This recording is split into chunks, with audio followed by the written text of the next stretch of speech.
Ingen grunn til å vente lenger. De delte soverom til langt ut i tenårene. Her Vegard og Bård Ylvisåker.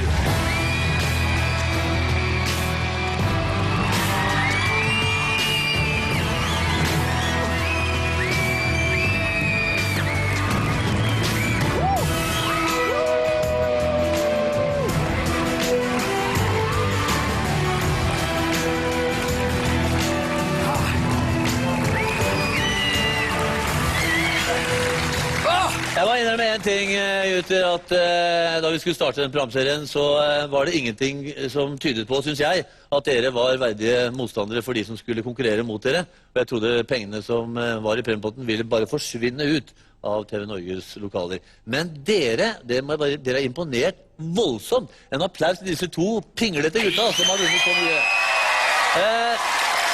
Kan dere gi meg en fornuftig grunn til at dere er helt vanlige? Dere møter stuntmenn og basehoppere og jeg vet ikke hva.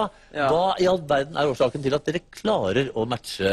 Så hyggelig du var i dag. Ja, det var en skikkelig god kamp i dag. fantastisk åpning, må jo jeg bare si. Ja, det synes jeg. Rent TV-faglig, men også mellommenneskelig. Men nei, vi er jo veldig overrasket selv. Ja. Det kan vi vel si med hjertet eller Dere omvendt. kommer jo utrent inn i denne programserien. Ja, men vi går ikke utrente ut. Nei. Vi har jo trent like mye nå som vi har gjort i hele vårt liv tidligere. Ja. Så, nei, vet du hva, det må jo være psyken eller et eller annet sånt da. Ja. Men så er det noe med å begynne på bunnen da, som gjør at du har bare en vei å gå, det er oppover. Ja. Så Og så har vi hatt mye flaks. Ja. Rett skal være. Ja. Merker dere, i hvilken grad merker dere forskjellen på fysikken deres? Dere har jo blitt litt rundere her og der, for så vidt. det er mer sånn at det gjør vondt flere plasser når man har vært i bevegelse. Vi har vel mer ødelagt kroppen enn bygget den opp. Ja, men psyken vår er jo begynt å bli uspiselig. Men dere kan ikke vinne penger der, det er kun utfordreren som kan vinne. Ja. Det å så ødelegge nær sagt for motstanderen, det er verdt en motivasjon i seg selv. Ja, det er jo sikkert det som har hjulpet til at vi har blitt såpass uspiselige som vi har blitt psykologisk sett. At vi har fått lov til å liksom, som jobben vår, ødelegge for andre. Ja. Det er jo helt nydelig. Ja. Og så har konkurranseinstinktet, det har dere virkelig fått kjenne at dere har. Ja. Plutselig nok, jeg har tynt meg lenger enn jeg trodde at jeg skulle klare å tyne meg. Det var det? Ja, den ballongblåsingen i forrige Ja, det var fantastisk. Det er det verste jeg har vært med på. En øvelse som dere vil trekke fram så langt som har vært det morsomste å gjennomføre, hva vil du si da, Vegard? For min del synes jeg jo at minigraveren i forrige program var veldig gøy. Ja, det var fantastisk. Det var midt i blinken for meg. Jeg synes det var veldig gøy sånn personlig. Var det veldig gøy å ligge foran Ann-Kristin i den første øvelsen da vi skulle løpe. For Ja, det var jo fantastisk. Da trodde jeg skulle havne bakpå som en liten klump Det trodde på alle. deg. Ja. Dette, har jo, alle, ja. dette programmet har jo sveiset oss litt sammen nå, Ja. fordi at vi har hatt litt sånn avstand før.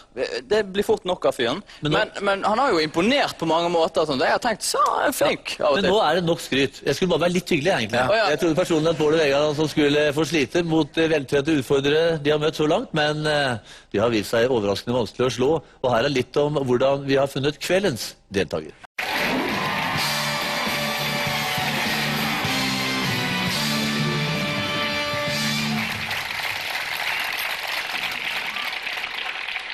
Ja, den aller første øvelsen er triathlon, og dere skal med andre ord sykle, svømme og løpe. Og vi har kortet ned distansen noe selvfølgelig, så ingen av brødrene blir nødt til å trekke seg allerede etter den første øvelsen.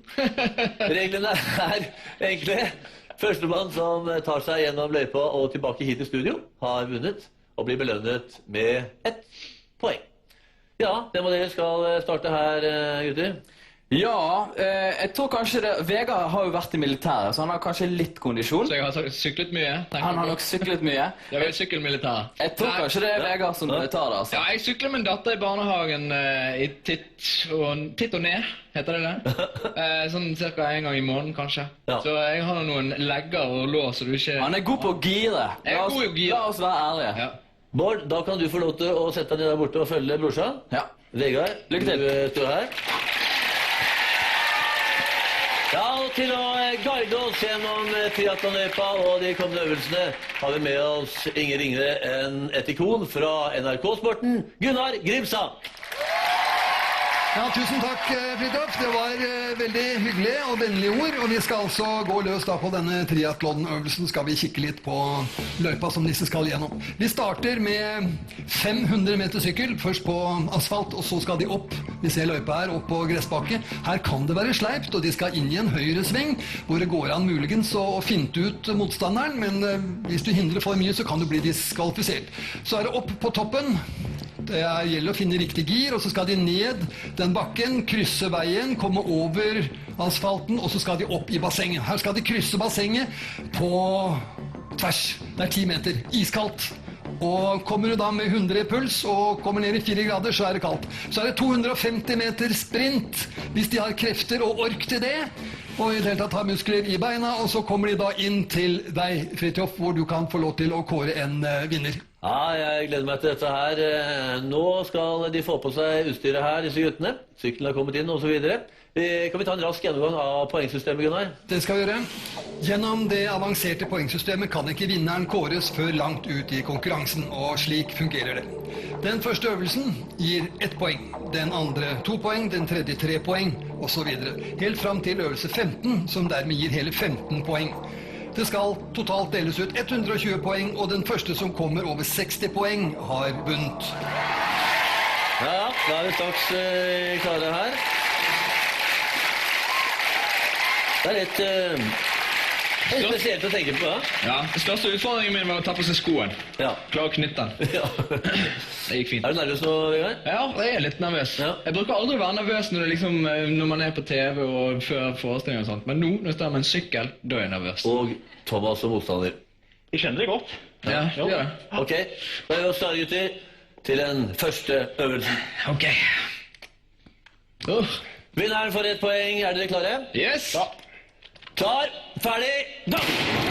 Begge to lykkes i starten, og det ser ut som om Thomas har de beste intensjoner, har en lettelse på en halv meter til Vegard ut. Kommer ut av studio og skal over asfalten før de tar en liten venstre og så høyresving, og så skal de opp på gresset. Og her er det muligheter til å gli og skli, muligens finte ut motstanderen også. Vi ser at Thomas har fått en klar ledelse. Vegard sliter, jobber på for tungt gir, Vegard, så vidt jeg kan se. Og så er de på toppen øyeblikkelig av bakken, og det er klar ledelse til Thomas. Veldig konsentrert. Det har blitt en 10-15 meter. Og Vegard har han kapitulert allerede nå da. Og så er det ut på asfalten igjen, en 150 meter ned, så skal syklene legges vekk. Og det er klar ledelse til Thomas. Her går sykkelen i bakken, og så skal han opp i iskaldt basseng og svømme 10 meter. Og ennå er ledelsen klar. Vegard nøler. Fint svalestup, men det holder ikke. Og så er Thomas over og skal sprinte, hvis han orker det, da 150-200 meter inn i studio igjen. Nå er beina stive, ser vi, og det går ikke spesielt fort. Men vi ser også at Vegard har kapitulert og blir en 100 meter etter. Thomas cruiser inn. Det er et lite middelhav mellom disse to gutta nå. Vegard ja da, det er kapitulasjon.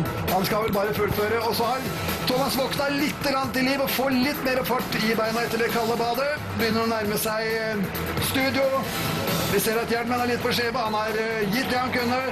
Og så dilter da Vegard inn etter. Her kommer Thomas i mål som klar vinner av den første øvelsen.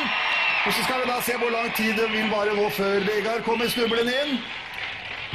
Ja, vi har den her, ja. Her kommer han inn, og det er så vidt han klarer å fullføre.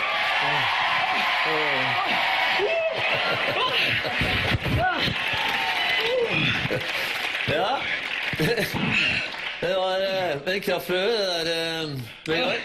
Ok, da, den siste. Du får reise deg opp. Ja, klarer du det? Der. Men du er jo sliten. Nei, den skal han få. Ja, han skal det.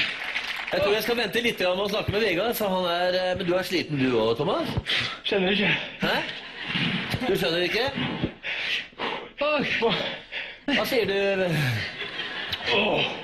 Hvordan var det? Jeg sier, hvordan var det? Det var jo så kort. Men Det er bra det ikke var det var lenger. så langt allikevel.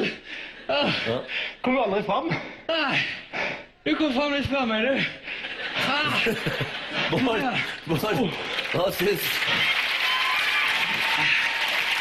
syns du om broren din? Nei, altså, jeg synes han holdt lenge i forhold til det jeg hadde. Altså, no offense, men jeg hadde ikke trodd han skulle holde så lenge. Det var ikke det. Men når han har begynt å hoppe opp i bassenget, så er det jo klart, man blir jo litt irritert. Ja.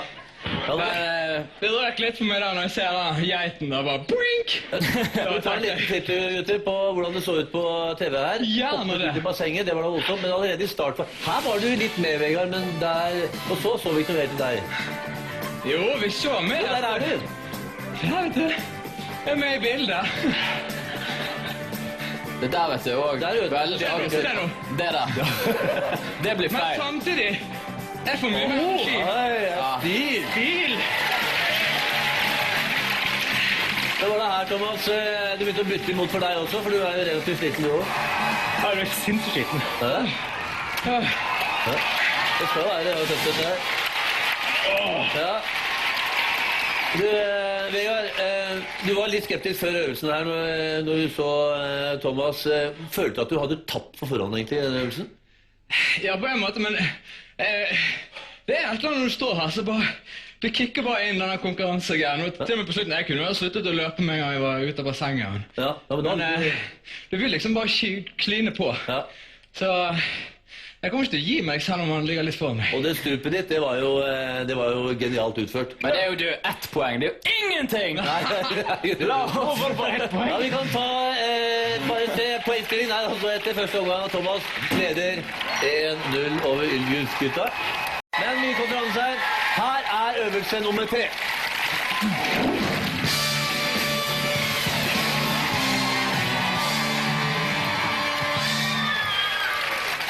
I denne øvelsen, som gir 3 poeng, skal deltakerne få prøve seg som brannmenn, faktisk. Men det skal foregå utenfor studio her. Og mens vi flytter oss ut, så skal dere få litt mer informasjon av vår ekspertkommentator Gunnar Grimstad.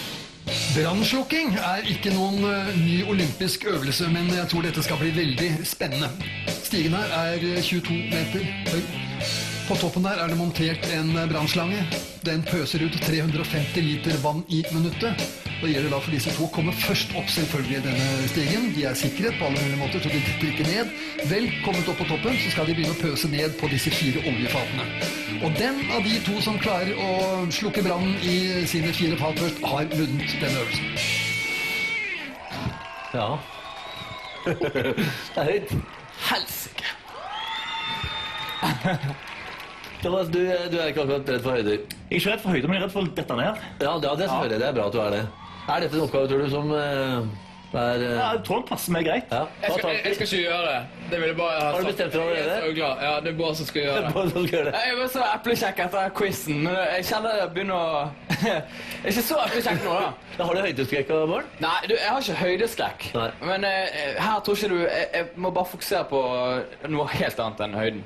Er dere klare? Ja, vi er klare. Bård og Thomas, det er bare å ta på seg klærne. Før de slippes opp i stigen, må de utstyres sikkerhetsmessig helt korrekt. De skal ha på seg brannsikre dresser, vernestøvler og hjelmer. Mye utstyr vil gjøre klatringen vanskelig. Dette er tungt, så det blir skikkelig tøffe tak. Nå ser det lekre ut, gutter. Da er vi straks klare til den oppgaven. Og den er så følger. Dere skal så raskt som mulig bort til bilen nå, og få på dere sele, og så klatre opp på toppen. Der er det en brannslange. Dere skal sørge for å spyle og slukke brannen her borte så raskt som mulig. Den som slukker de 4 tønnene raskest har vunnet. Enkelt og greit. Det er mottatt. Det er vanskelig oppgave, men heldigvis, du ser helt idiot ut. Yes. Gutter, 3 poeng til vinneren. Er dere klare? Klar, ferdig. Og så er startskuddet gått, og begge gutta løper inn mot stigen. Her skal de nå klippes inn i en sikkerhetssele før de får lov til å begynne å klatre. Og hvem får den beste starten? Er stuntmannen? Ja da, det er Thomas. Thomas er i siget, klatrer som et ekorn, elegant og smidig oppover, ser mot toppen. Denne øvelsen her, den skal han vinne, det er helt brennsikkert. Og hvor han er med Ylvis da? Ja, han kommer klatrende han også, men det er ikke rare farten, synes jeg. Ser sammenligning her. Thomas suser opp de 22 meterne på toppen, og Ylvis Åker har problemer. Her er Thomas på toppen. Nå skal han ha tak i vannslangen. Han skal åpne den, og så skal han prøve da å slukke oljebrannene så fort som mulig. Da må du sikte godt nå, Thomas. Denne seieren her, den har du i lomma, vet du. For Bård har somlet i stigen, og så gjelder det da for Thomas å sikte riktig. Her er Bård oppe, får tak i slangen og åpner den. Det blåser, sier storebror nedenfra. Nå må du sikte riktig, og vi ser at Thomas har faktisk problemer med å få slukket, mens Bård sikter riktigere. Ja, vi ser det brenner hos Thomas, men ikke mye. Klarer han å ta ledelsen og seieren her likevel da? Ylvis er veldig konsentrert.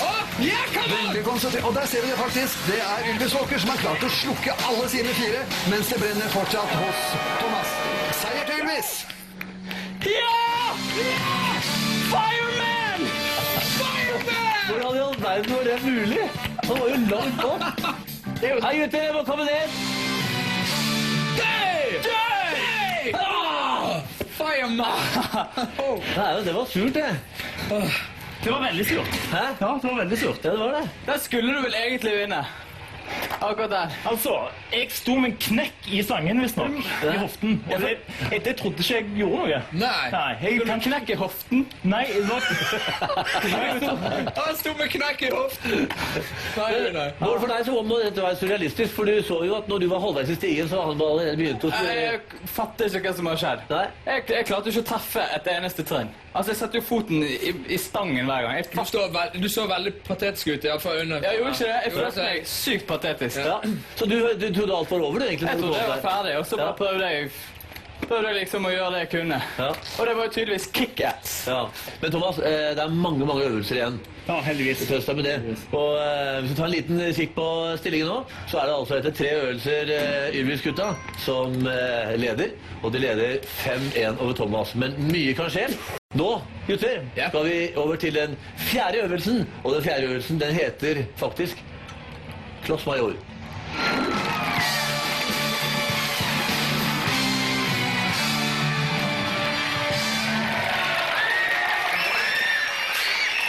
Ja, her gutter, neste øvelse, det står om 4 poeng, og i denne øvelsen Kloss Major skal dere annenhver gang fjerne en trekloss fra denne stabelen. Dere kan kun berøre en kloss av gangen med hendene, men kan fritt velge hvilken kloss dere vil fjerne. Og den av dere som sørger for at stabelen raser, har tapt. Ok? Hvem av dere 2 gutter skal ta den øvelsen her? Dette er jo en typisk Vegard-greie, tenker jeg. Er ikke det? Hvorfor det? Nei, for du har jo sånn dårlig karakter i fysikk og sånt, men jeg tror det er fordi du satt og grublet fremdeles under prøven. På sånne ting som det? Ja, for eksempel, altså du kan sånne dumme ting da. Ja, ok, tusen Det har slått meg gang på gang. Så jeg... Du er litt høyt oppe, du, etter forrige øvelse nå. Nei, det er jo viktig for oss. Ja. Derfor sender jeg Vegard, for han er best på dette. Har du noen innsigelser? Nei, det er kjempehyggelig. Jeg trodde litt som 50-50, men det er min tur, så Ja. kan vi bare gjøre det. Ok, da tar vi det, Vegard. Yes. Bård, du setter deg ned på peisestolen din der. Thank you.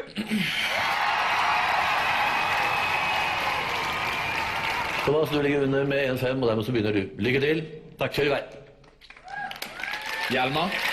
Begynner med nederst. Hvor skal du ha hjelm på deg? Hvis det ligger en dum rekvisitter, så må vi ta den på. Nå må ikke du være for komplisert, Vegard. Nei, jeg vet det. Det er det du kommer til å drite deg ut på nå. Jeg vet det. Og så Tony Pisa er jo sånn, så da må jeg tenke sånn. Altså bare... Den var ikke dum!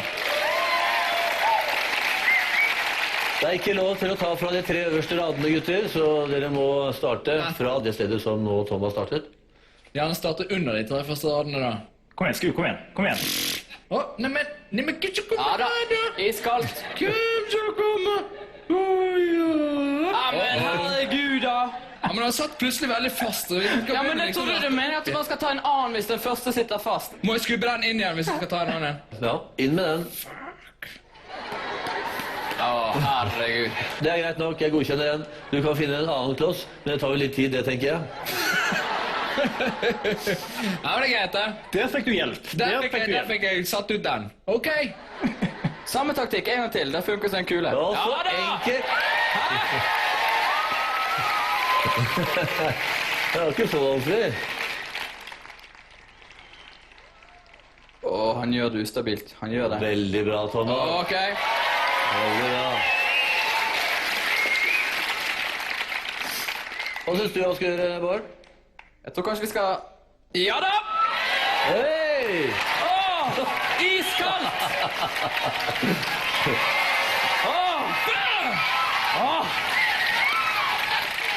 Oi! Jeg kjente det der. Jeg kjente altså, du så han, du.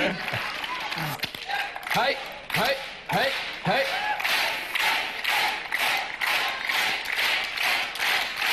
Shit. Ja!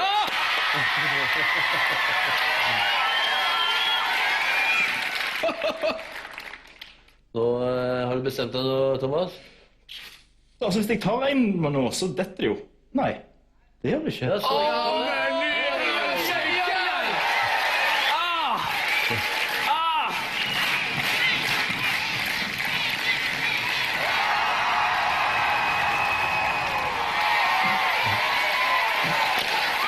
Kabunk!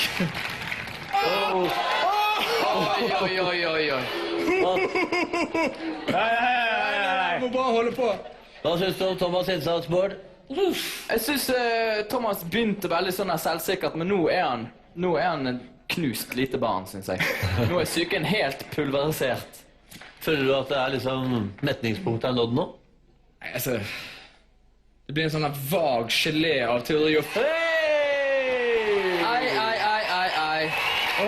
Nei! Ja, Den er grei. ja det var jo smart sagt. Ja, fordi at sidelengs så tror ikke det er så mye å... Altså den veien der, tror ikke det er så mye å hente.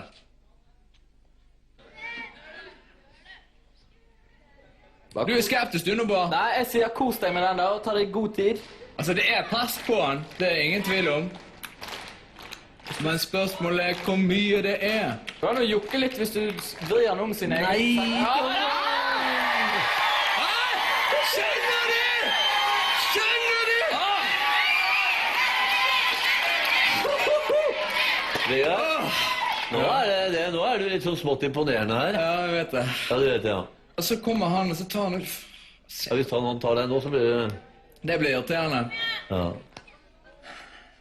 Du, den går den der også, vet du. Litt usikker, men ingeniøren i meg sier at det der går bra. Ja. Så er spørsmålet, skal du bli ingeniør? Fy! Og den var lei. Det der kan være vinner... Nei, du må... Trekke. Nå er det helt skandale. Nå tror du må bare vente til han faller, for da var det han som gjorde det.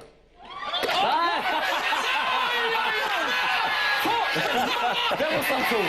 Den var Og den var lei. Da fikk ikke du lenge å vente på å hvile på laurbærene heller. Det var litt synd. Veldig synd. Du ligger under 1,5. Shit. Og klarer du den klossen der, så tror jeg Vegard skal få slite fælt. Han har gått for grunnsteinen, han. Han har gått på grunnsteinen. Han gikk på en Kom igjen, såkalt... Thomas. Nei! Ja,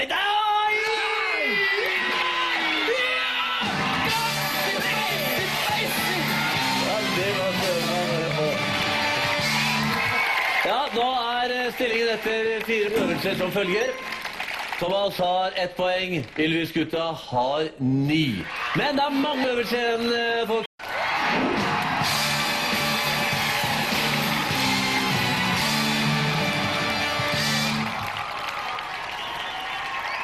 Vi skal over til en god gammeldags straffekonk, og reglene er som i en vanlig straffesparkkonkurranse. Dere skal skyte 5 straffer hver, og den som har skåret flest mål, vinner.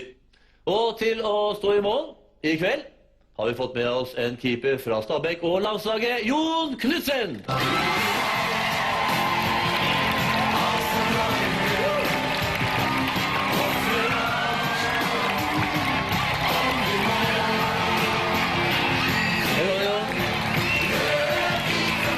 Hva tenker du når du ser gutta der? De har vel sparket en ball, de også, som alle andre, tenker jeg. Har dere det, gutter?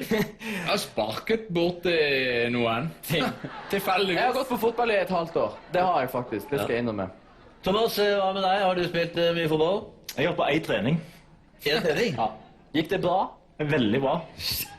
Her Jeg har spilt gjør Sander, da. Det har jeg. Men jeg har aldri spilt fotball. Nei, jeg har ikke det. Nei, Jon, du er jo vanligvis sånn på straffekonk og straffespark at dere keeper gjerne psyker ut motstanderen, men det kan virke som det ikke er nødvendig her. Nei, det høres ikke sånn ut. Altså. Jeg tenkte at vi keepere har som regel alt å vinne på straffespark. Ja. Men her tror jeg faktisk jeg har alt å tape. Hvem er det som skal gjøre det? Bra. Er ikke det? Jo, altså det er jo... Det sier Han seg har vært selv. en gang. Ja, Vegard kan ikke oppføre seg med ball. Ok, Vegard, Bård og Jon Thomas, vi går ut for kveldens straffesparkkonkurranse.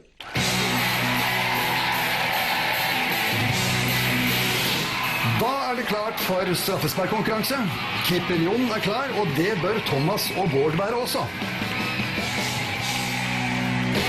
Ja, da er vi klare. Det er litt hardt underlag for Jon Knudsen i mål, men hva Nei. tror du, Vegard? Nei, jeg vet ikke. Det har jo skjedd mirakler her før i dag, så det kan jo gå bra. Men jeg tror at det største problemet er å treffe målet i det hele tatt. For Bård. Jeg tror egentlig for begge, jeg. Ja. Det virket litt sånn på han andre, men vi vet jo at han kan lyge. Ja, dette kan bli en helt ny og spesiell straffesparkkonkurranse, mine damer og herrer. Så det gjelder å følge med. Best av 5 straffer, og det er utfordreren som starter, og det er Thomas. Vær så god. Og Thomas er veldig klar og fokusert. Nå skal han skåre på Jon, landslagskeeperen. Og det var rett på. Keepermat, rett i brødskassa på Jon. 0 poeng i boka. Og så er det Bård, da, som ikke har noen forhistorie fra Brandbergen, går ut fra. Får vi se om han kan klare å skåre. Viktig. Nei da, høyt over. Totalt mislykket fra Ylvis. Thomas skal være klar igjen. Nå har han sett hva Bård har gjort. Med innside, venstre innside, nydelig plassert opp i høyre vinkel. Og keeper Jon må bare kapitulere. Thomas er veldig fornøyd med seg selv etter den skåringen der. Nå må ikke du tenke på dette her. Og så er det Bård igjen, da. Slappe av, tenke på... Han får instruksjon fra storebror. Skal slappe av, det kan vi jo ikke ta noe hensyn til. Jon skal ta den her. Nei, og hva er det? Det er ikke noe keeperspill av klasse dette her, men det blir mål på Bård. Som det er en slags lompe. Og han snubler den i mål, faktisk. Ja vel, det er godkjent. Stillingen er 1-1. Og så er det Thomas igjen, da. Nå tar han lang fart. Nå skal han skåre. Og så prøver Jon å finte ham ut. Må stå stille, Jon. Oi, det ble en corner ut av det, men det gjelder jo ikke i denne straffekonkurransen. Det er Bård. Nei! Høyt over. Det er alt for dårlig tilslag, og ballen suser 1 meter over mål. Da er det igjen Thomas. Kort tilløp. Og godt siktet, men 30 centimeter over venstre vinkel. Ja, ikke noe å gjøre med det. Så kommer da Bård. Ja da, der står keeperen limt på bakken og blir fintet helt ut av Bård Ylvisåker, som skårer enkelt og greit og tar ledelsen med 2-1 i denne straffekonkurransen. Ja, nå gjelder det da, Thomas. Nå må du skåre, ellers så taper du hele konkurransen. Tilløpet, han skyter, og rett i magen på Jon, og det betyr at Thomas taper. Ylvis vinner denne konkurransen. Du verden, altså. Det er jo utrolig hva som skjer her. Altså, jeg må jo si at du, Thomas, definitivt har kroppen og koordinasjonen for fotball. Du er totalt uforutsigbar, og det var muligens... Kom her, Jon. Er det riktig vurdert at Bård vant på grunn av at han er helt uforutsigbar i hvor han skyter? Ja, altså, jeg synes det var lettere å lese Thomas, for han prøvde tittefinte. Ja, kjørte den tittefinte? Ja, han så til den siden veldig mye, liksom. Han kjørte ikke tittefinten, vel? Jeg målte avstand. Men Thomas, du skal ha en ting. Den desidert peneste straffen, den hadde du klin oppe i krysset til høyre for Jon. Ja, det var bra. det var ikke Og jeg sant. prøvde på det også. Da er det altså 5 øvelser som er gjennomført, mine damer og herrer, og stillingen er veldig overraskende, må jeg faktisk si. Kom med det nå! Kom med det! Ja, ok. 14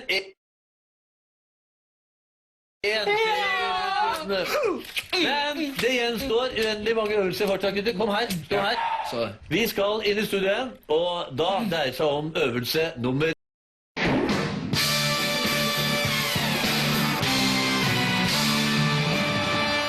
Det dreier seg om quiz, og hvordan er deres matematiske kunnskaper, gutter? Det er dårlig karakter der også, men... På begge, eller? Ja, relativt. To Ja. i matte på deg. God i matte på meg. Jeg tror jeg har en 3, så sammen er det jo 5, så jeg vet det hun, jeg. Nei, jeg vet ikke. Men jeg tror likevel vi sender Vegard. Er ikke du enig i Ja, det? det hørtes litt dumt ut der med karakteren og sånt, men jeg tror kanskje jeg er litt kvikkere. Ja, men jeg gjør så mye sånn her formfeil, minus og pluss, og så blir jeg helt Det svimmel. betyr at det er Vegard som tar oppgaven. Ja, det er vi gjør det. Og Bård, da setter vi deg bort i pausestolen igjen. Der trives jeg fint. Ja, og vi går opp til quizbordet. I denne quizen er reglene som følger. Det blir lagt ut et regnestykke på skjermen foran dere. Den første av dere som taster inn det korrekte svaret på skjermen, får 1 poeng. Svarer man derimot feil, går poenget over til motstanderen. Det er førstemann til 5 poeng, gutter. Er dere klare? Klar. Her er den første oppgaven. 1222 pluss 1222 pluss 43.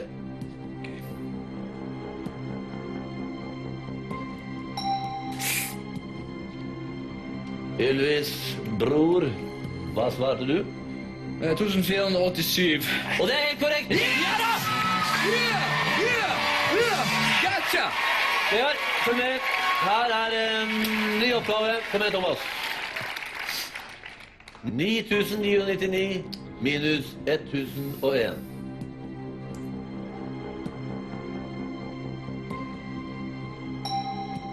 Thomas. 2. Korrekt svar er 8990. Ja, Men det var close! Jeg var close! det var jo flott. 2-0 til deg, Vegard. Neste oppgave, følg med. 10 minus 8 minus 6 minus 2 pluss 10.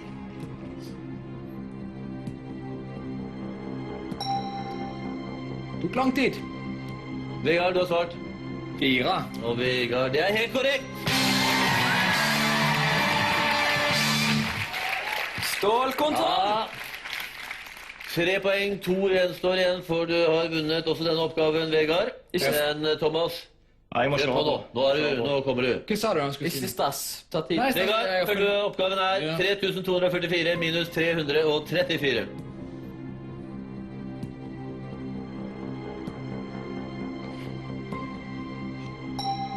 Jeg sjanser litt på den. Ja, Vegard, du svarte. 2890. Og det var feil. Litt i meste laget, vel. 2910. Ja, det var godt, det, Thomas. Ja. Der satt jeg bare, jeg bare sto. Så tenkte jeg ingenting. Den siste tieren gikk feil vei.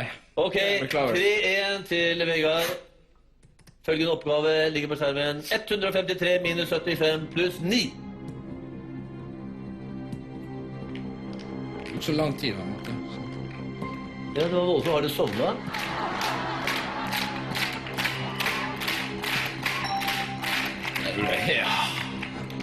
Vegard, hva svarte du? 97. Feil, det. Det er feil. Ja, men hell... Uff, 97. 87 er det litt bare. Det er 10. Ja, men du må ikke... Han har aldri svart før deg. Nei, jeg vet det. Jeg er helt idiot. Han vinner på dine... Ja, jeg skal bare stå og vente nå, jeg, faktisk. Ja, det tror jeg er lurt. Ja. 3-2 til Vegard. Det begynner å spisse seg til her. Det blir 5 til sammen. Her er neste oppgave. 120 delt på 8. Den. Det er greit. Vegard, hva svarte du? 15. Vegard. Det er helt riktig! Nå er vi tilbake! Vi er tilbake. 3 matchballer. Thomas, ikke fortvil. Det er bare å svare riktig på neste oppgave, så er det match igjen. Eller vente. Eller Du kan vente. Ok.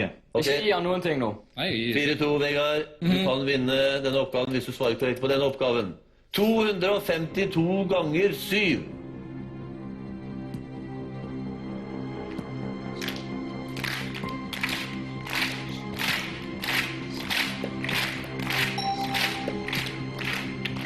Vegard svarte 3764. Det er feil. 1000. 1764 er riktig svaret. Og det betyr, Thomas, du er med. Det er viktig det, at hvis du lar være å svare, så går det veien. Det er jo En taktikk, sveiv dette. til, så hadde han sittet. Ja, jeg vet det. Tretallet han kommer Vegard, følg med. Thomas, på plass. 4-3 er stillingen. Det kan gå Vegards vei fortsatt. Her er oppgaven. 67 minus 16 pluss 8 minus 11.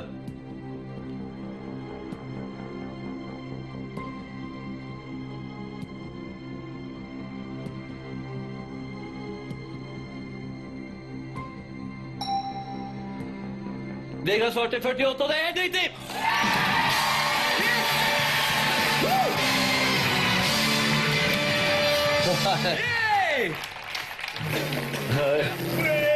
Ja, du verden, altså. Brains! Brains! Thomas, ikke fortvil.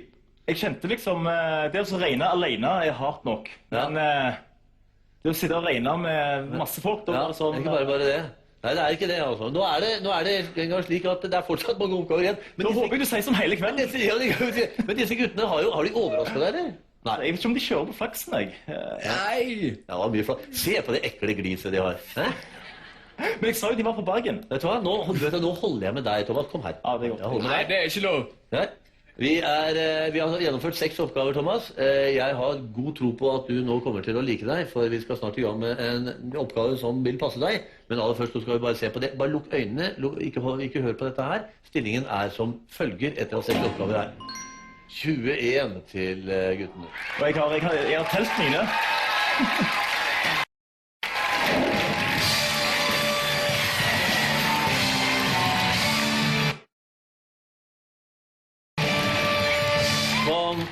Kom her, Thomas. Nå ser jeg at du ser... Jeg trenger trøst. Du trenger trøst. Og da er jeg god å ha. Er du det? Ja. Det er så flott. Ja da.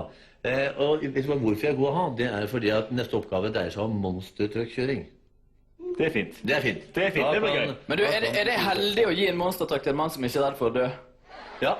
Jeg bare tenker sånn på oss andre som er i nærheten. Ja, det går Ja. fint. Thomas, det dreier seg om monstertruckkjøring. Det er jo, som han påpeker, en oppgave som egentlig passer deg veldig godt. Du er jo en stuntmann og har gjort hasardiøse ting før. Ja. Men jeg har kjørt veldig lite monstertruck. Ja, du har det? Veldig lite, ja. Ja. Så det blir spennende å se. Hvem av dere to skal gjøre dette her? Det blir Bård sin dag i dag. Det blir min tur. Fordi at vi hørte at det skulle være en monstertruck med, og da tok vi stein, saks, papir, og jeg vant. For dette er noe som alle gutter i hele verden har lyst til å gjøre. Ok. Og som jeg misunner han helt psycho. Med han som motstander, Thomas, så går dette veien. Vi går ut og kjører monstertruck. Ja.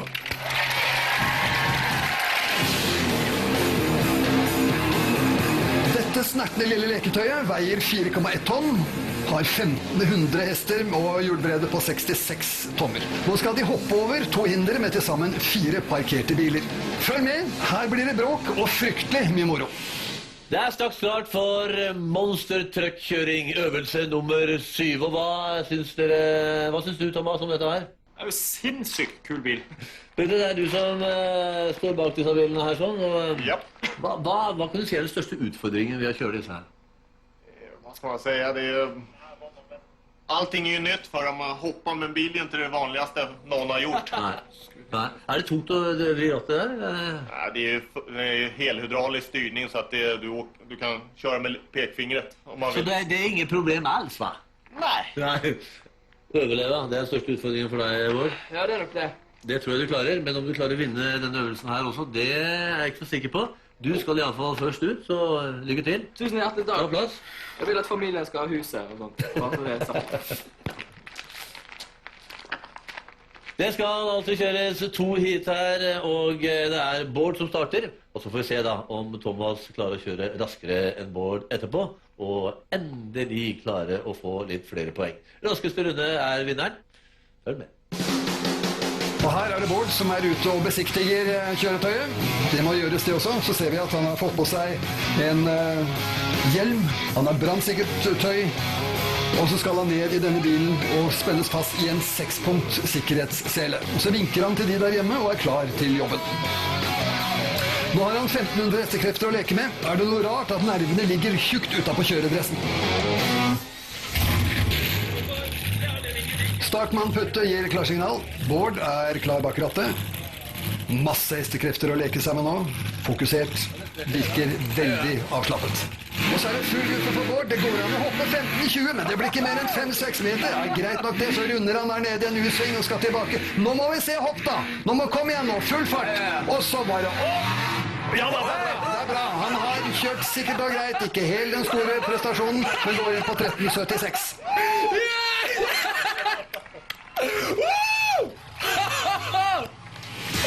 Så guttedrømmen gått i oppfyllelse. Det første hoppet ikke all verden. Det litt for lavt med bakhjulet, så runder han her nede og skal tilbake. Nå hadde han altså sjansen. Ikke god nok fart, men han har en runde til å forbedre seg på. Det var nydelig. Den som skrev det bra ut, ja. Du klarer dette her, Thomas. Så gjelder det da for Bård. Her han i gang.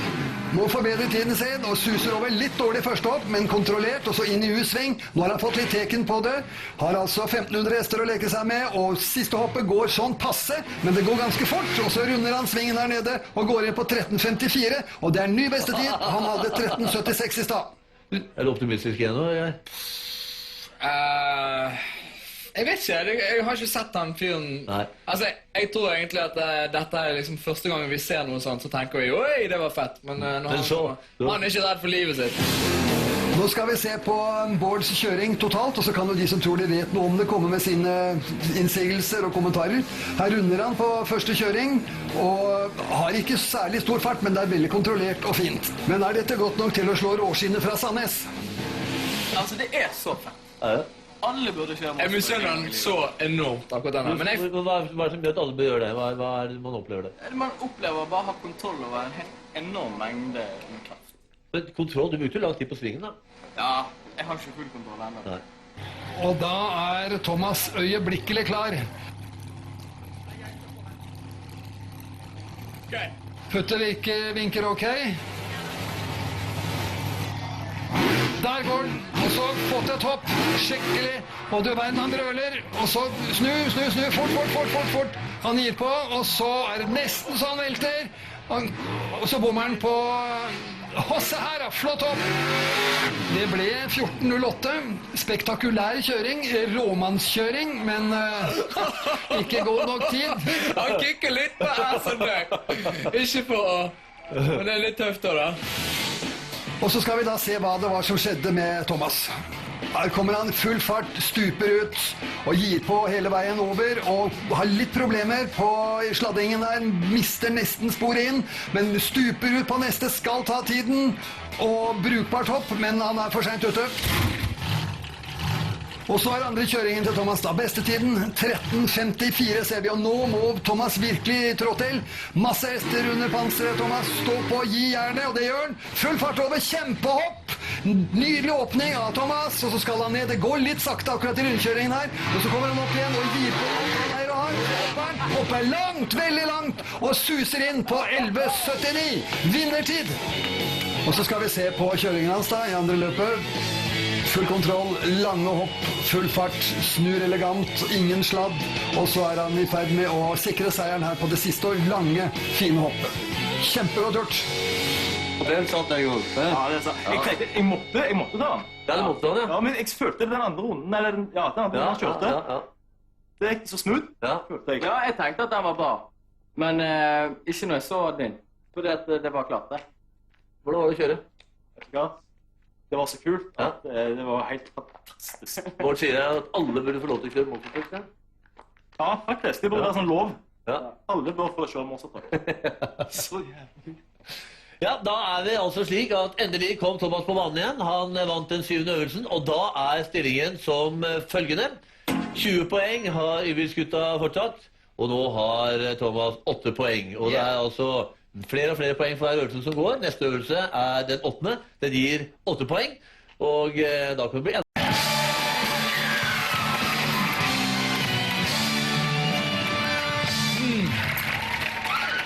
Vi skal ha den ganske så selvforklarende leken ølbrikkekasting. Dere får utdelt en bunke ølbrikker hver, gutter.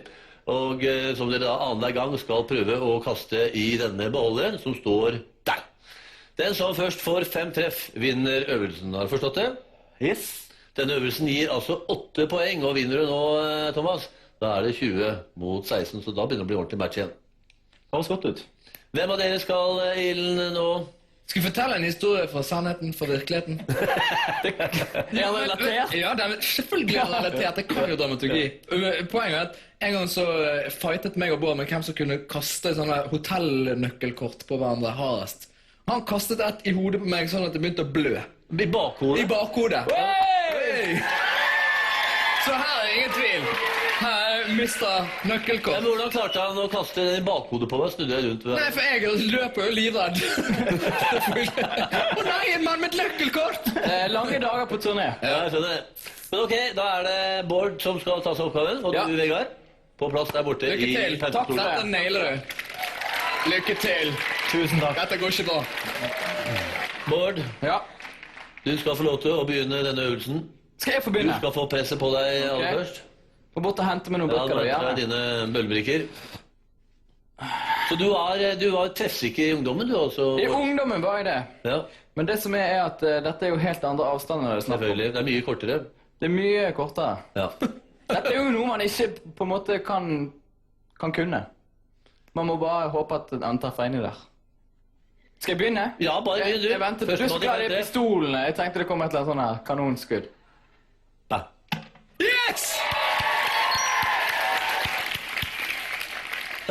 Det var treff, det.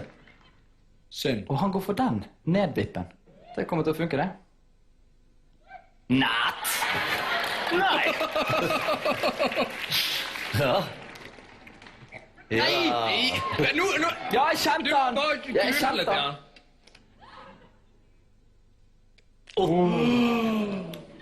Går det an? Nei, det Du kan ikke bare leve på den første, du må Ja, bare... jeg vet det. Bare slapp av nå. Ja!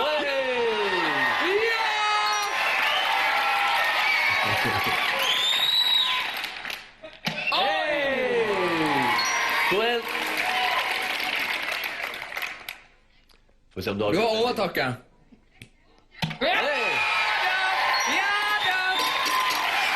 Nå er det i dytten, Bård. Oh. Stillingen er 3-1. Bård Ylvisåker, er du i dytten, eller var det kun tilfeldigheter? Det var visst tilfeldigheter! Ja. Nei. Det er irriterende. Man kan jo ikke skjerpe seg heller, på en måte. Det er jo Skjerp deg.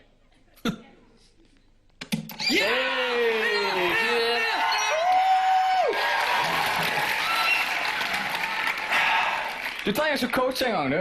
Hæ? Du trenger ikke å coache meg engang. Nei. Oi!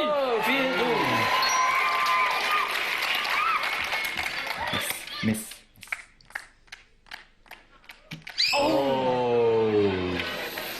Oh.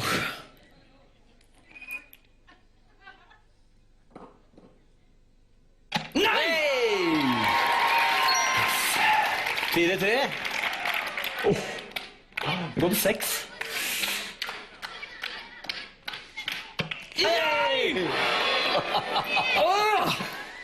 Det kan bli 4-4 da. Nei! Da er det 4-4.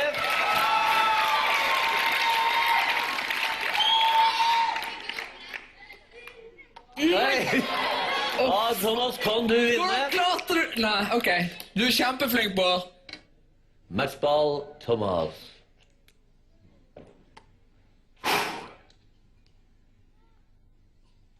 Nei. Det var jo kjempelangt Det over. er så deilig å se når han bommer. Jeg må bare si det. Sånn sett elsker jeg deg, Thomas. Oi! Jeg så han inn! Traff på kanten! Hysj! Nå kommer han, vet du.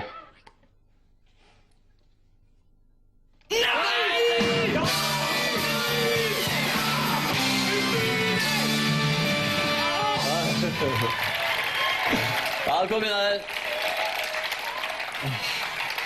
Oi, oi. Kom igjen, Thomas. Vinner den! Ja, nå begynner det å bli... Det var synd. Leda ikke han faktisk 4-1, Thomas? Jo. Ja. Takle press, jeg, vet du. Helt utrolig dårlig av meg. Ja. Selvkritikk! Ja. Er det sånn at du er litt dårlig under press, Bård? Nei! Nei, men ikke skrik da, Jeg er mann. generelt god i alt. Ja. Kom igjen. Neste oppgave! Å, det var skuffende. Men se da, jeg er jo Ok, god tommel. da er du som gikk av gårde med seieren, Thomas. 8 poeng fikk du. Og da er stillingen 20 mot 16.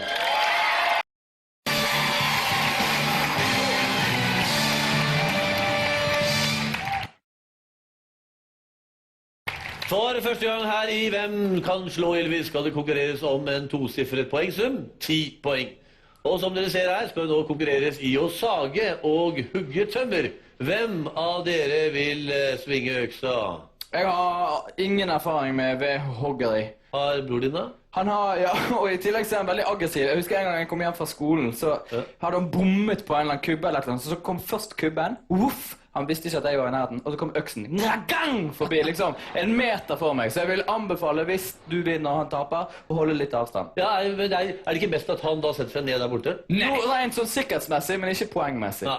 Vi tenker klassisk ikke så mye på sikkerhet. Nei, det vil du merke. Vegard tar det. Vegard tar det. Bård, ta plass der borte. Lykke til! Thank you! Ja, Thomas, dette er det en øvelse for deg, eller? Jeg har liten erfaring med dette her, altså. Ja. Så håper vi får litt instruksjon. I og med at ingen av dere ser ut til å være så velbefarne med øksa, så har vi selvfølgelig fått med oss to som virkelig kan dette her. Det er tømmerhuggerne Jon Erik Solberg og Bjørn Sønsteby. Og dette er reglene, gutter. Ved hjelp av hver deres motorsag så skal dere sage 3 vedkubber fra denne stokken og legge dem i kassen. Og dere skal så kløyve alle kubbene på denne ongelstammen. Og den som er først ferdig, vinner øvelsen. Du verden hvor glad jeg er for at jeg ikke skal gjøre dette her. Er dere klare? Ja. Ok. Da er det bare å ta på seg utstyr, gutter. Vi kan jo ta en liten... Det er ikke bare å gjøre dette her, du. Nei, det er jo ikke det, men jeg tenker det går bra, ja. Du det? Ja. Hva er den største utfordringen når det gjelder motorsaga? Nei, det er ikke noe vanskelig, det. Er det ikke det? Nei. Er det bare å gjøre det? Det er bare å løfte den opp, Hvorfor er legge det? på, starte og kjøre i gården. Jeg Ingen kan bytte problem. ut den vanlige saga jeg har med motorsag, altså. Ja. Ja. Sørg for å ha litt riktig sikkerhetsutstyr, så går det bra. Det er veldig viktig. Ja. Du, når det gjelder øksa bort og kløyve ved, hva er liksom det beste tipset du kan gi disse to som gjør seg klare her nå? Det er å sikte midt på og dra til der du har. Ja. Du, er det noen sånne spesielle regler? Hvis de treffer litt på siden, og det blir en sånn liten fli som er det godkjent? Det er ikke godkjent. Nei, det skal kløyves i 2. Ja. Hel ved. Og du så litt streng ut nå. Yes. Ja. Det var dommer nå, vet du. Ja, det var dommer nå, ja. Så det skal kløyves i 2 skikkelig better. Ja. 10 poeng har jeg snakket om, Thomas. Jeg har liksom stigende tro på deg, jeg. Det høres godt ut. Ja. Er du klar, Vegard? Oh yeah. Kutter den der i 3, og så kutter disse og de der borte i 2 der borte. Okay? This is go, Hågen. Hvor starter jeg? Hvor kjører jeg den? Jeg starter. Skal vi holde sånn? Er det bare å klemme rett inn? Come on. Ok, så det er ikke noen sikring som vi tar. Thomas, you gotta do like this. Hey, Hank. Thomas og Vegard. Hæ? Fokus! Var det Thomas og Vegard. Ja, hei. Har dere skjønt reglene? Jeg har hørselsvern. Lykke til! Ja. Kjør i vei.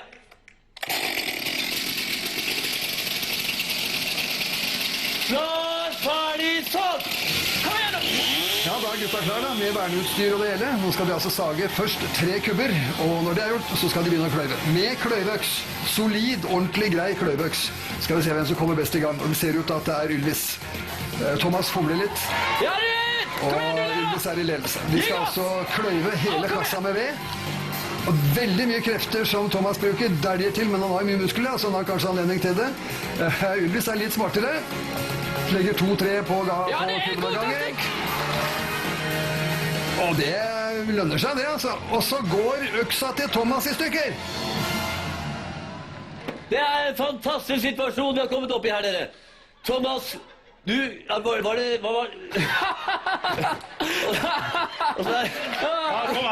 Hvordan er dette mulig? Ylvis bruker teknikk, mens Thomas banker til han har krefter, og da går øksa til Bloksberg. Da nuller vi jo tida, og så bare fortsetter vi, når begge har fått øksene her. Du verden så mye rart som skjedde i dag. Er dere klare? Utnytt dette til din fordel, Vegard. Kom igjen. Jeg gjør det. Ok, Thomas. Gjør det riktig. Klar, ferdig, gå! Da har Thomas fått ny øks og er i gang igjen. Mens Ylvis har teknikken og er i medvind, så bommer Thomas Sevi. Det har han ikke tid til og råd til. Det tar alt for lang tid. Ylvis stabler 2 og 2 av gangen, mens Thomas jobber litt frenetisk. Han har mye å ta igjen. Rolig og behersket kløving fra Ylvis side som har grepet på dette her og vil kruse inn mot en seier, men hva skjer? Det er øksa til Ylvis som rekker. Ok, da gjør vi det på følgende måte. Vi har en øks igjen her. Du starter, Thomas. 5 vedkubber. Vi tar tida på det. Og så får vi se hvem av dere to som kløyver 5 trestubber på kjappest tid. Ok? Ja. Ok. Klar, Thomas? Jeg er Du klar. begynner på mitt signal. Vegard, du kommer bak her sammen med meg. Dette blir jo 3 øvelser i en gang. Det er litt sånn som Kinderegg. Ja, det er Det er kult. Ja. Klar. Ferdig. Gå! Fomler litt da med den første, og så går den rett ned. Og så gjelder det at nei, så bommer den. Legger fra seg øksa, prøver en gang til. Ja, til nød. Opp igjen, en gang til. Det var 3, og så skal vi ha den 4. Den går rett ned. Det er bra. Den igjen. Og den går der. Flott. På 26,85. Nei! Er du sliten? 26,85 er din tid, Thomas. Er du fornøyd, eller? Nei, absolutt ikke. For ikke? Nei, jeg tullet så mye i starten. Du fomlet litt der borte, ja. Det ble litt sånn... Men vi har sett Vegard fomle før, vi, så... Oi, ja. Thank Lykke til, you. Vegard. Åh. Ta med øksa hele tiden. Tror du det? Er du klar? Ja, jeg er klar. Klar, ferdig, gå! Der er Vegard da, opp med den første. Yes. Det gjelder ikke å miste kubben da. Tappetid, det er bra. Øksa står i, fint. Han er smart, så dette øksa i bakken. Han kommer til å tape tid på det. Den er fin! Opp. Ja, slår igjen, og nå har han 4 sekunder igjen for å ta tiden. Og den går bra. 25,03. Det er seier til Vegard. Ja, det ble meget jevnt mellom disse to guttene. Men det ble seier til Ylvis. Ja!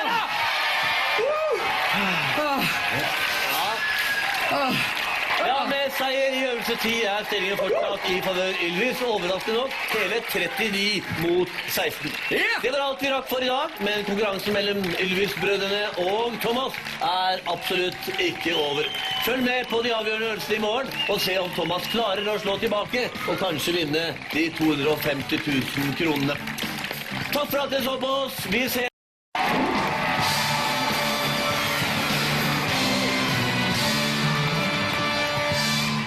Ja, i øvelse nummer 11, da dreier det seg om fekting, og har du fektet mye i barndommen, Bård? Nei. Vi rustet opp til krig mot nabobygden, men det ble aldri noe av. Nei, Spikket land sammen, det ble liksom stusselig. Nei. Mye fekting hos i ditt miljø da, Thomas? Du har gjort så mye rart, du. Lite fekting. Fekting med lasersverd, faktisk. Verden. Bård, hvem av dere er mest kapable til å ta poeng her? Jeg tror Vegard er den smidige av oss, ikke du? Joho! Eller... Jeg vet det, Søren. Nei, jeg tror det er litt sånn ettfett, egentlig. Akkurat på denne tror jeg kanskje ett fett, men jeg vil likevel at du gjør det, for du er litt mer kjappere enn meg. Jeg er stiv. Du er litt stiv, det er sant. Ja, litt Ok, men jeg kan gjøre det. Vegard tar det. Da setter du deg ned der, Bård. Lykke til! Ja. Er du klar nå, Thomas? Nå er jeg klar. Ja, det dreier seg om 11 poeng. Og for å sørge for at konkurransen går riktig for seg, så har vi med oss trener for det norske fektlandslaget, Marius Piasecki.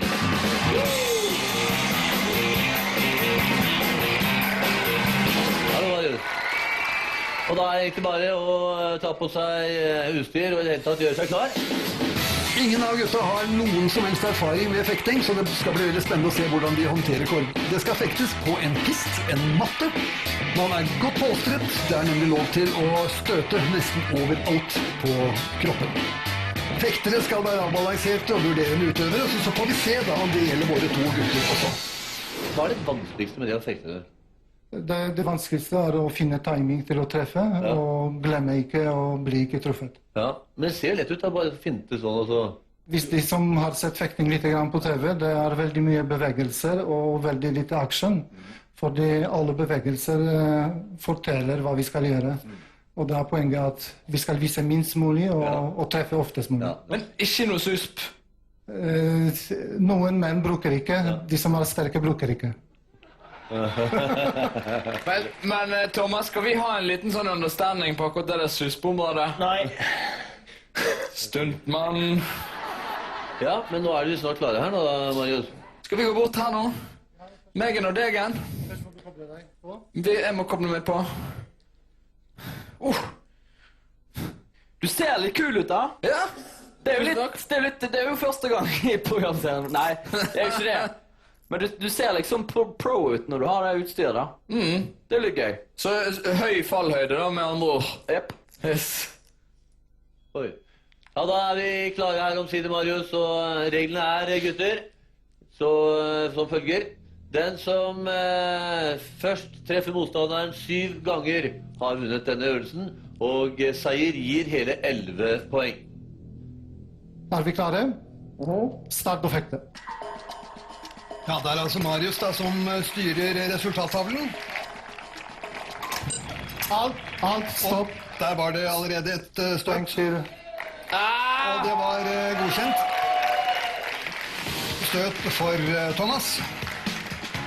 Så han dermed leder 1-0. Så fort kan det gjøres, altså. Er vi klare? Fortsett å fekte.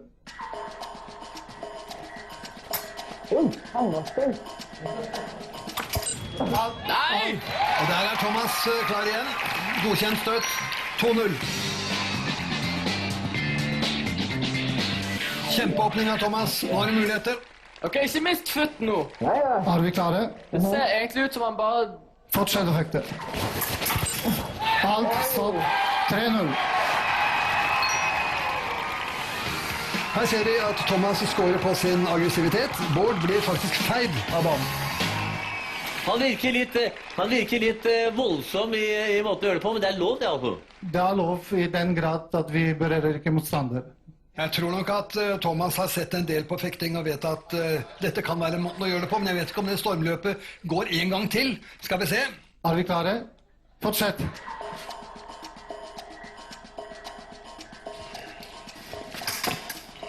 Og der er det ikke noe resultat. En gang til. Nå fektes det lenge her uten at det blir noen treff. Der får Vegard inn en treff. Reduserer til 3-1.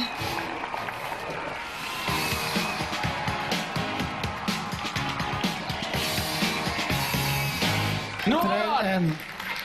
Hæ? Er vi klare? Det var jo en måte å vinne på. Fortsett. Nå kommer det igjen. Nå har vi fått litt mer tak på dette her. Kom igjen nå!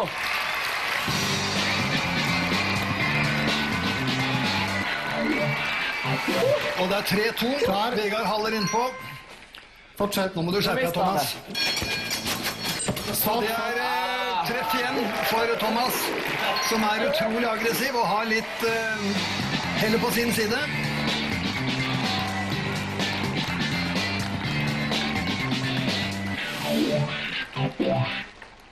Fortsett. Stopp. Vi stopper. Det var nær kontakt. En gang til. En gang til, ja. Nå blir det litt mye baluba her. Det er 4-2. Ja! Og der er det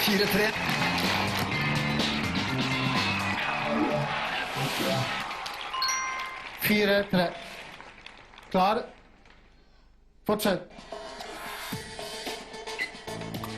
Stopp utenfor pisten en gang til. Så var de utenfor pisten. Jeg er ikke litt nybegynner utenfor pisten. Det er 5-3 til Thomas. Det er ingen stor fektekunst, men denne matchen vil han vinne. Han er aggressiv og heldig. 5-3. Kom igjen nå! Klar. Fortsett. Han har muligheten da til å ta 11 poeng. Og det er nok et poeng. Det er 6-3 til Thomas.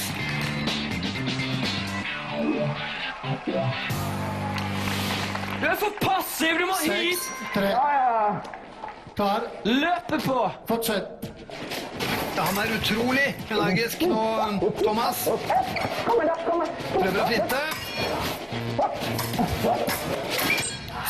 støtt til venstre, seier, Og det seier.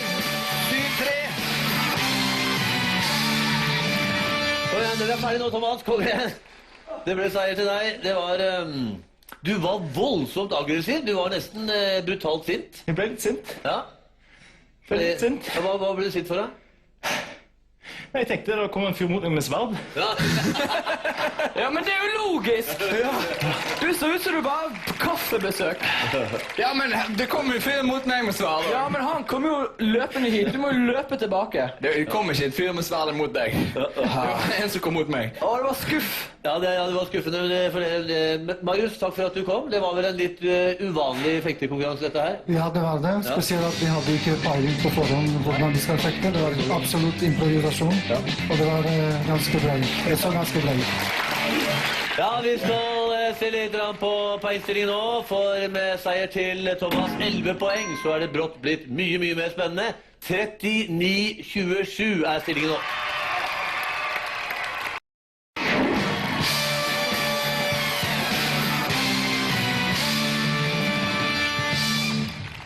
Vi er kommet fram til en av konkurransens mest spektakulære øvelser, for utenfor har vi fått bygget en hoppbakke, der unnarennet for anledningen er byttet ut med et svømmebasseng.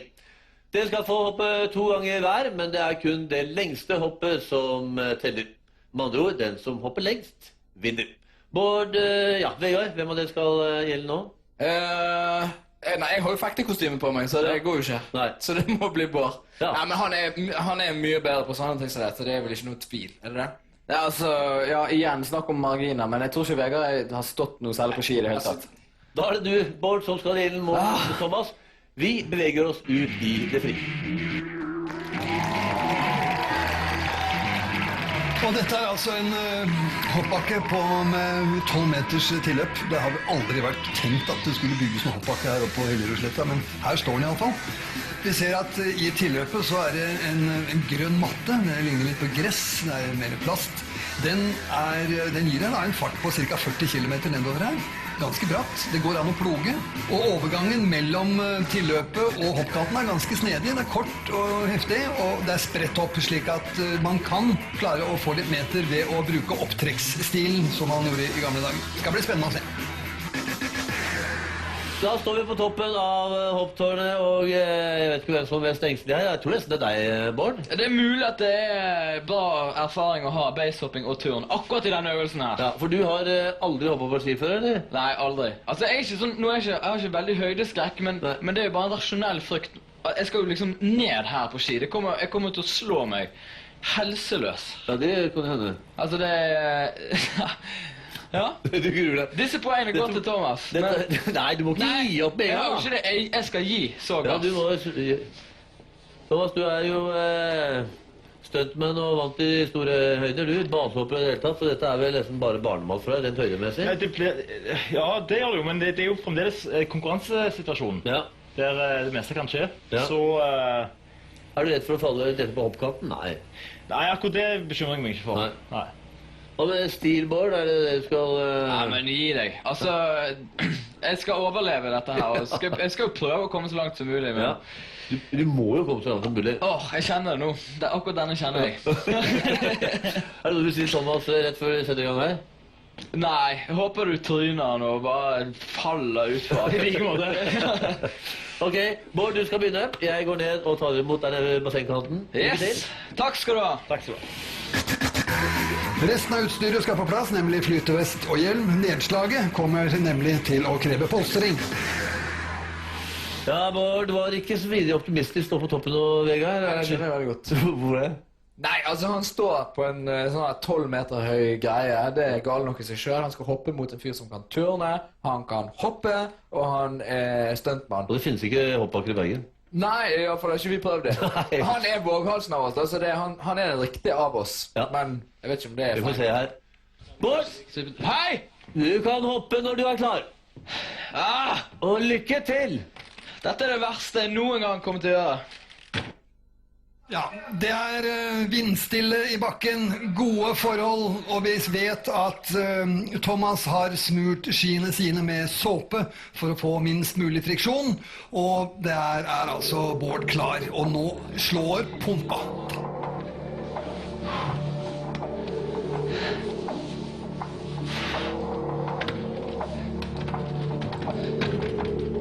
Litt rynker i pannen nå, Bård.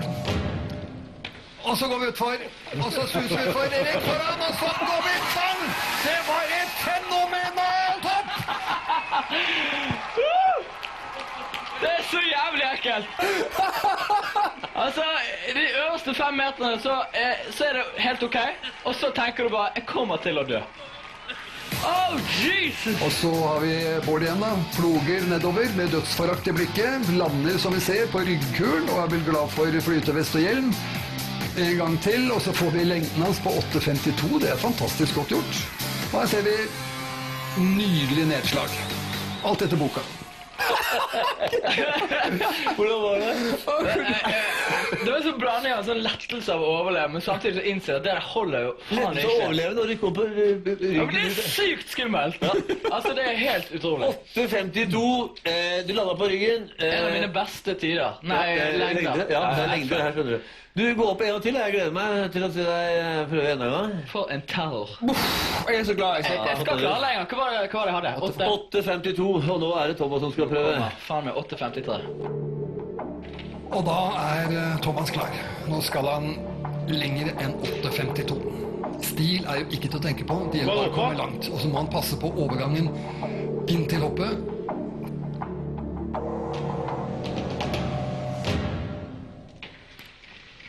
Skal vi se, ut med en. Oi, for et hopp! Han kommer på rumpa ut han også, men det ble langt. Det ble kjempelangt. Her har vi en repetisjon utfor. Klarer overgangen til hopprota fint, og strekker ut på. Og har jo ikke sjans da til å lage noen nedslag, men det lengden som teller.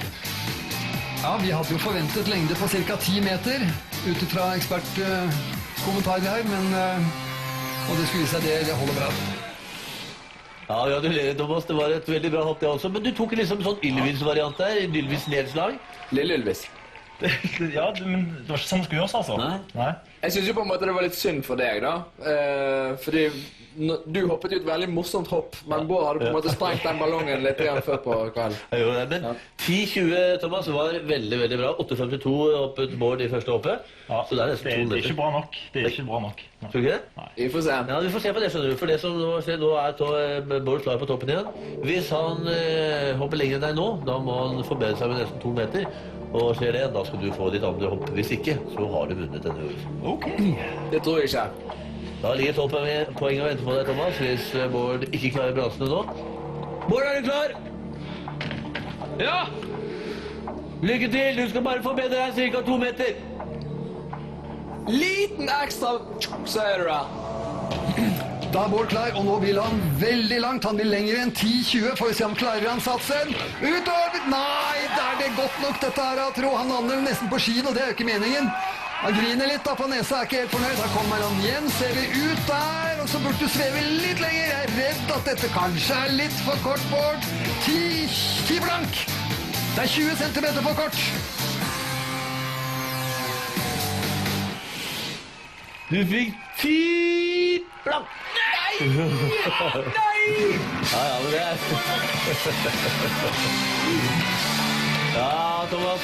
Det betyr det, Thomas, at du fikk til deg 12 poeng fra denne øvelsen. Og etter å ha ligget under i mesteparten av programmet, så det nå helt jevnt. Stillingen nemlig 39-39 før de gjenstående 3 øvelsene. De straks tilbake. Det gjelder 250 000 kroner for denne karen, Thomas. Vi ses.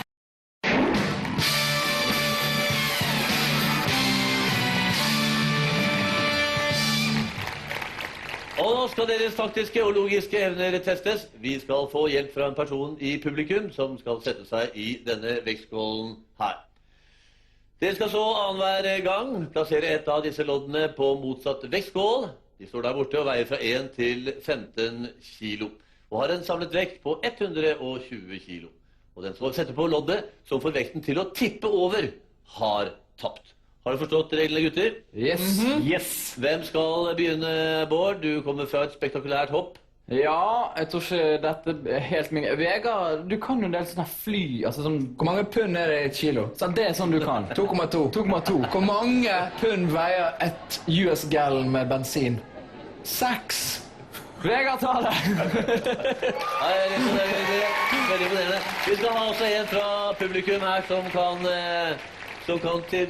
Der sitter en Fin en. fin formflett kar. Kan du vel vite der? Du, ja! Han passer perfekt. Han var med! Bård, du kan bare gå og sette deg. Ok? Og her kommer Nail it. Du, verden for en kropp du har da. Hei sann. Hei. Hva heter du for noe? Yngve Sørvald. Ja, du må ikke si hvor mye du veier, men ser at du ser akkurat ut som meg, du. Ja, nesten. Ja, nesten, ja. Så hyggelig du er. Da skal du bare sitte der inne og kose deg. Ja. Og så skal vi se hvorledes guttene løser dette her. De skal alle gang i ilden, og det er Vegard som skal plassere den aller første vekten. Lykke til! Den som får vekten til å tippe, har tapt. Ja, det er ikke så lett dette her, ser du. Nei.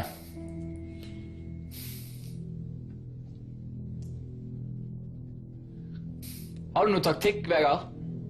Ja, men jeg vil ikke si det. Bra. Det var det jeg skulle til å si.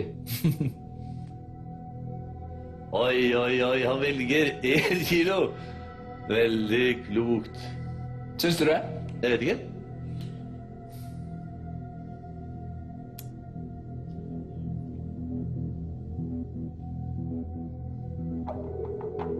Det er bare å plukke en vekt som du føler taktisk sett er klokt. Det er bare. Ja, det er tung, altså. Han går for 10. Han går for 10! 10 kilo.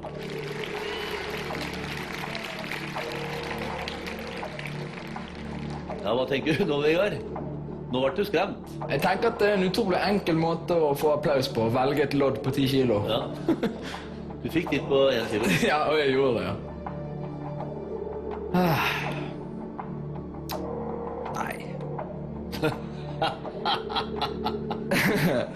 Åh, det er godt å ha deg med i et program, Vegard. Jeg lurer på om folk begynner å skjønne taktikken din, Vegard. Ja. Hvorfor velger du 1 kilo, så 2 kilo? Jo, nå skal du høre, Fridtjof. Ja. Neida. Skal jeg liksom si det? Ja, hvis du har, kan det hende at du har en tanke bak det. Ja, det kan hende. Og den er så taktisk at du ikke vil si noe mer. Nei, ja. Egentlig. Egentlig, ja. Ja. 9 kilo velger Thomas. 9 kilo velger Thomas. 10, 19, 20, 22 kilo nå.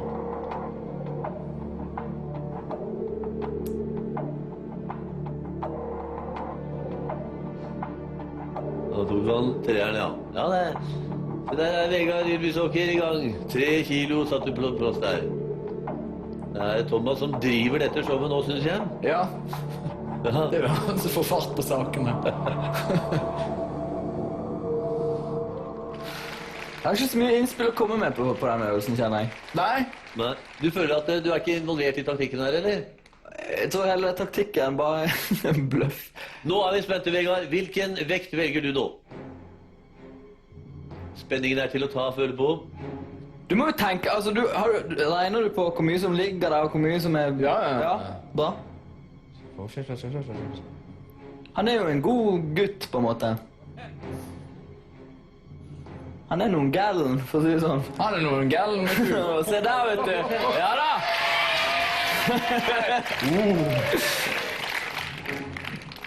Bytter du noe taktikk midtveis, eller hadde du en veldig komplisert taktikk? Shut up! Ok.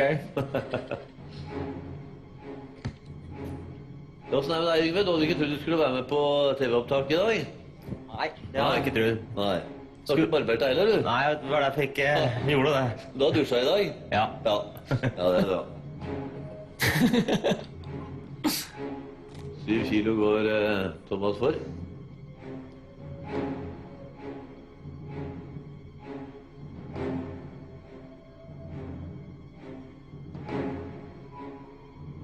Så er det den tenkende Vegard Ylvisåker. Totalt uforutsigbar er han i sine valg av lån. Oi!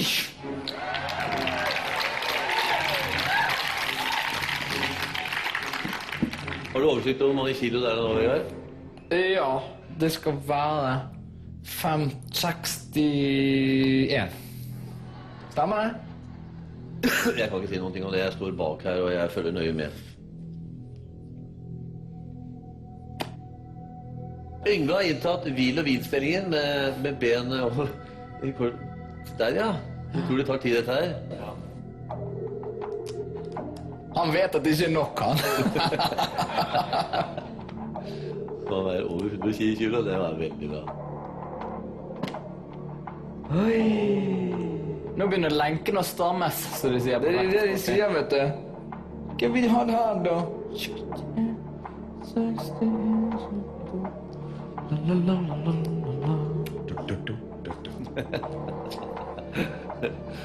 Setter den oppå der, så ser vi hvor mye det er. Oi, knakelyd.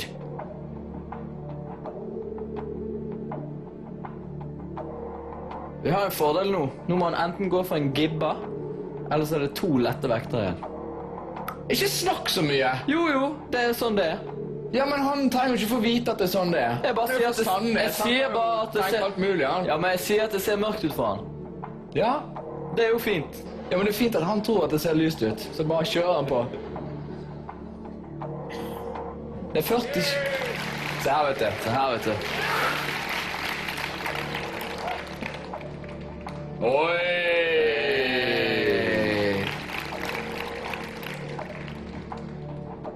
Nå er det slutt å bruke. Nå er det 2 vekter igjen. Og...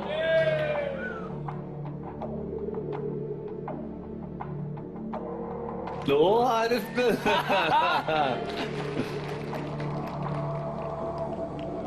Dette går fint. Ta den tiden du trenger.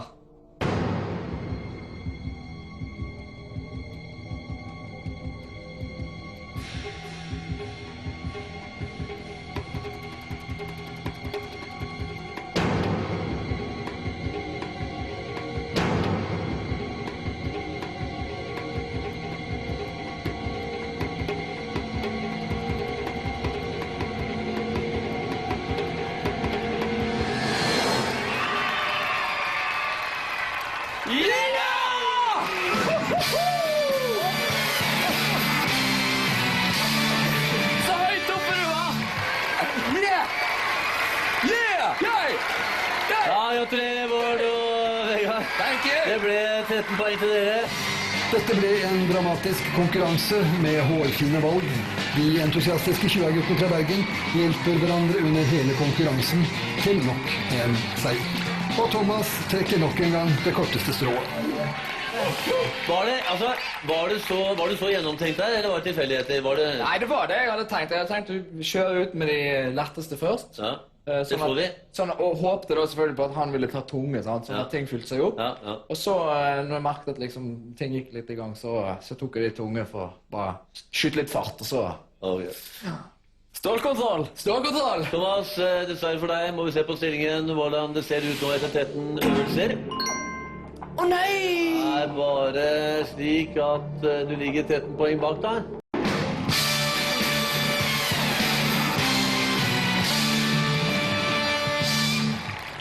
Det er domino det skal handle om, og nå kan faktisk hele konkurransen avgjøres.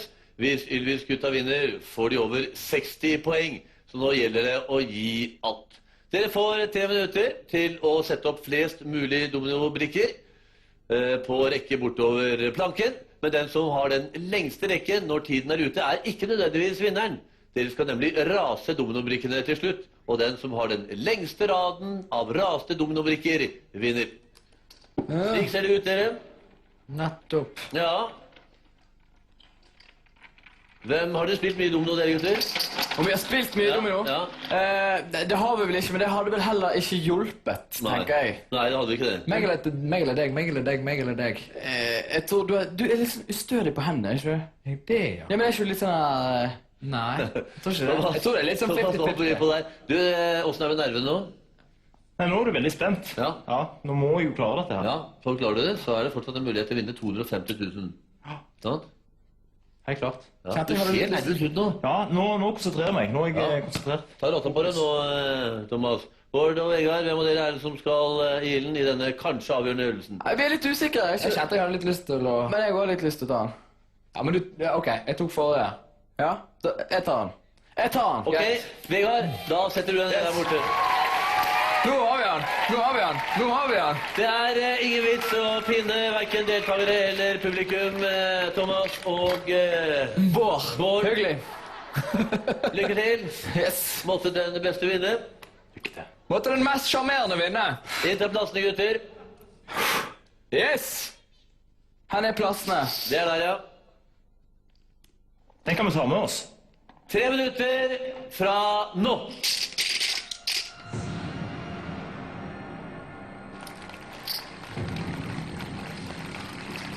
Bare slapp av, ta det rolig, legg inn sånne stoppbrikker innimellom.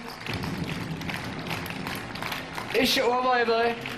Stoppebrikker nå.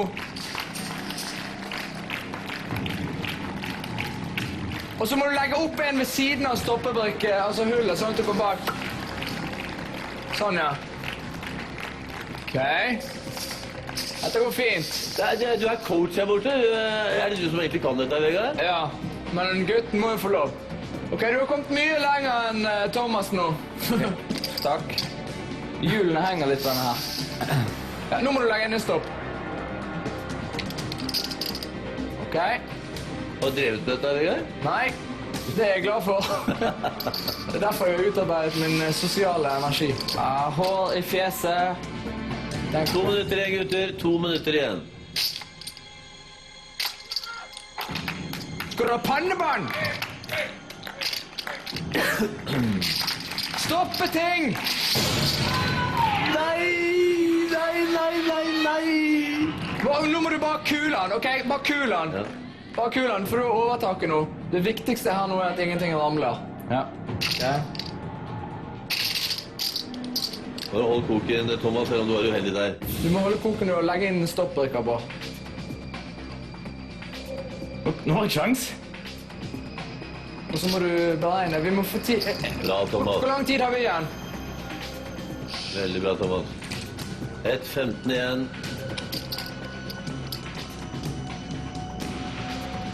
Husk å... Nei, Thomas. Kjør på. Det er 1 minutt igjen. Husk stoppbrikkene. Jeg har ikke linse på meg, så jeg ser ikke.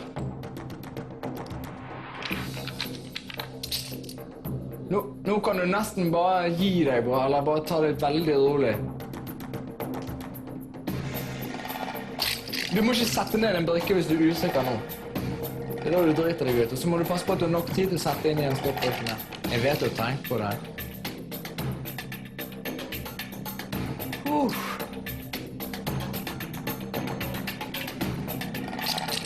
Du er tapper, Thomas. Du er tapper.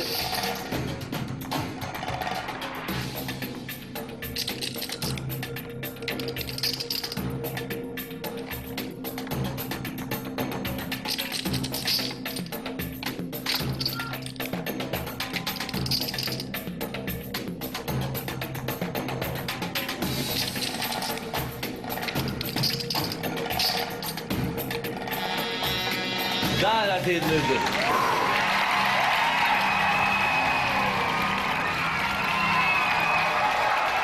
Jeg er helt shaky. Vegard, du kan komme her. Det der Det ble er ikke for noe jævlig. tvil om at Ylvis-guttene våre har... Har drept mye på avstand. Men det er ikke dermed sagt at de får det lengste... Du får ikke dekning Det her. lengste raset, Thomas. Det ser farlig bra ut. Er det tynt? Det ser farlig Du bra har ut, det der. utrolig heldig. Men gå bort der nå, så skal vi se avgjørelsen skal vi ha nå. Det kan hende at Ylvis-gutta er uheldige nå, da. Helvete, den der var litt kjip, den. Vi får se. Så dere hva som skjedde med Thomas her nå? Så du det, Vegard? Jeg Han hørte var litt noe. uheldig, var ikke han, stakkar? 2 ganger. Først så kom han borti med den skåla, så hele generalstad, nesten hele generalstad. Nå har han fått opp alle sammen. Så hva skjedde da, Thomas? Si det, da tror jeg at hånden min gjorde sånn. Du tok en bort feil. Ja, Du må ikke gjøre sånn med hånden. Men jeg ble litt sånn eplekjekk på slutten. Jeg ser jo her at jeg har jo noen hull. Altså, den der er jo litt tricky, da. Så jeg lagde en sånn dobbeltspor og skulle være eplekjekk der, men nå... Hvor er det dobbelt her? Nei, det var bare en sånn liten sånn... For når han begynte å rive og sånn, så skulle jeg tøffe meg litt. Men nå ser jeg at det kan hende ryke Ok, på den der. vi får se hvordan dette her går. Det ser stygt ut, Thomas, men mirakler har skjedd før. Og miraklens tid er ikke forbi. Men lykke til, du går bort der. Vegard, Se gutten skjelva. bort, er du klar? Skal jeg dytte? Må falle. Thomas, er du klar? Du skal starte.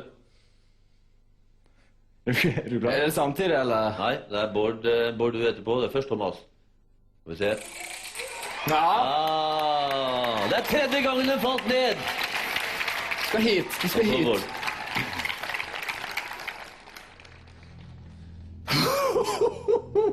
Ja, hvis du ryker her Voksne mennesker! Hva skal vi holde på med? Nå skal det avgjøres 250 000 kroner står på spill her. Ja, det er sykt. Ja, det er faktisk litt sykt, Ja, det altså. er sykt. Er det Men dytt? vi er klar.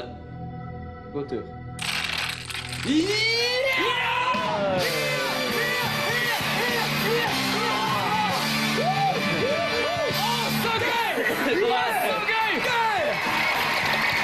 Ja, veldig bra, gutter. Kom her. Thomas. Kom her. Jeg beklager, men... Ja, det er lov til å feire seieren, Bård. Det er røykt faktisk 250 000 kroner. Hvordan har dagen vært? Det har vært gøy allikevel, kanskje? Det var veldig gøy. Ja, Det har det. det har det. Utrolig gøy.